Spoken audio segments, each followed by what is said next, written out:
حضرت ابو بکر صدیق نے اماں فاطمہ کو باغ فدق کیوں نہیں دیا تھا؟ وہ تو وارث تھی. خدا کے بندے، اماں فاطمہ رضی اللہ تعالی عنہ نے سوال کیا تو آپ اس جواب کو پورا سمجھے تو بات فائنل ہو جائے گی. حضرت ابو بکر صدیق نے جواب میں فرمایا کہ بیٹی فاطمہ، آپ کے والد نے فیصلہ دیا تھا، آپ اپنے خاوند حضرت علی سے پوچھیں، چچا حضرت عباس رضی اللہ تعالیٰ عنہ سے پوچھ لیں. حضرت رسول اللہ کا فیصلہ ہے کہ وراثت انبیاء کی تقسیم نہیں ہوتی. تو آپ بتائیں، آپ کو حصہ دوں، حضور کا فیصلہ توڑ دوں؟ تو اماں نے کہا کہ مجھے حضور کا فیصلہ قبول ہے، آپ توڑے نہیں.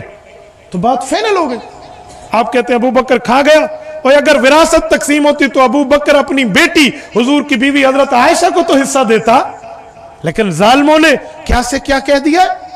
اور میں ایک جملہ کہتا ہوں، سنو، غیرت ہے اگر کسی سوال کرنے والے میں، جرت رکھتا ہے وہ بندہ، ماں کا دودھ پیا اس نے بوتل کا نہیں پیا، تو اس سوال کا مجھے جواب دے.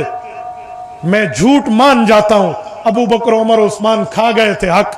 جب حضرت علی کا دور آیا تو باغ فدق کی زمین قائم تھی، اس پر دریا نہیں آیا تھا. تو حضرت علی نے وہ زمین اپنے بچوں کے نام کیوں نہیں کی تھی؟ آؤ ماں کا حصہ ہے لے لو. حضرت علی نے کیوں نہیں کی تھی؟ تو پھر یا ابو بکر کے فیصلے کو علی نے مانا ہے تو پھر حضرت علی المرتضی رضی اللہ پہ حرف آئے گا. حضرت ابو بکر کو غاصب کہنے والوں، شرم اور حیا کی بات کرنی چاہیے. اور حضرت فاطمہ الزہرا رضی اللہ عنہ جب وفات پا رہی تھی تو ان کی آخری خدمت ابو بکر کی بیوی اسماء بنت امیس رضی اللہ عنہ نے کی ہے. اگر وہ ظالم کی اور غاصب کی بیوی ہوتی تو اماں فاطمہ کہتی اٹھ جا، میں تیرے ہاتھ کی خدمت نہیں لیتی، تو میرے حق غصب کرنے والے کی بیوی ہے. جی نہیں، اماں فاطمہ نے اسے قبول کیا ہے. اور ابو بکر صدیق نے اماں فاطمہ کا جنازہ پڑھایا ہے علی المرتضی رضی اللہ عنہ کے حکم پہ. کیا علی کو نہیں دکھتا؟ کیا حسن کو نہیں دکھتا؟ حسین کو نہیں دکھتا؟ تمہیں دکھتا ہے؟ اور میں ایک بات کہتا ہوں، حضرت علی المرتضی رضی اللہ عنہ اپنے بیٹے کا نام ابو بکر صدیق کی وفات کے بعد ابو بکر ابن علی رکھا ہے، جس کی شہادت میدان کربلا میں ہے. تو ابو بکر سے تو علی کو اتنا پیار ہے وہ بیٹے کا نام رکھتا ہے. امام حسن کہتے ہیں میرا دوسرا بیٹا پیدا ہوا، قاسم بن حسن کے بعد محمد بن حسن مسنہ سے پہلے ایک بیٹا پیدا ہوا، میں ابو کے پاس لے کر گیا امام حسن اور کہا حضرت علی اس کا نام رکھیے.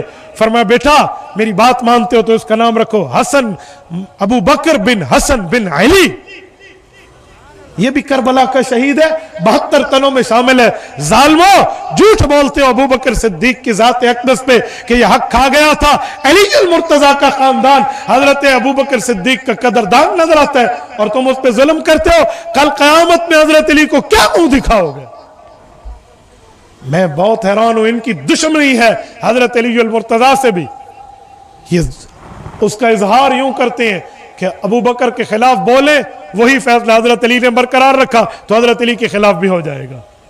شرم نہیں آتی ان کو، خواہ مخواہ سے اعتراض اٹھا کر بیٹھے ہیں.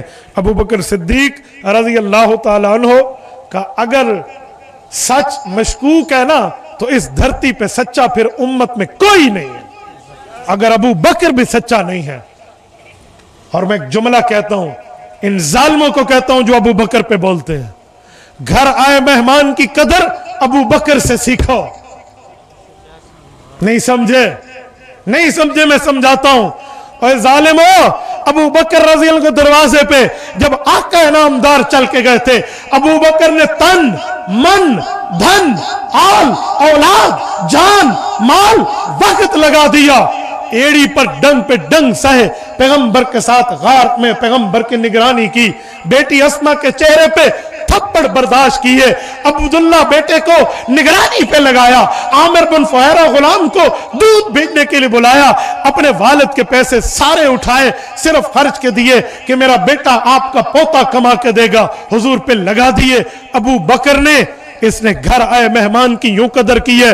اور ظالمو، تم نے خط لکھ کے امام حسین کو کربلا بلایا تھا، پھر اسی خط کے لکھے ہوئے ہاتھوں میں تلواریں پکڑی تھی، اسی ہاتھوں میں تم نے نیزے پکڑے تھے، اسی ہاتھوں میں تم نے تیر و تفنگ پکڑ کے نواسہ رسول پہ حملہ آور ہوئے تھے.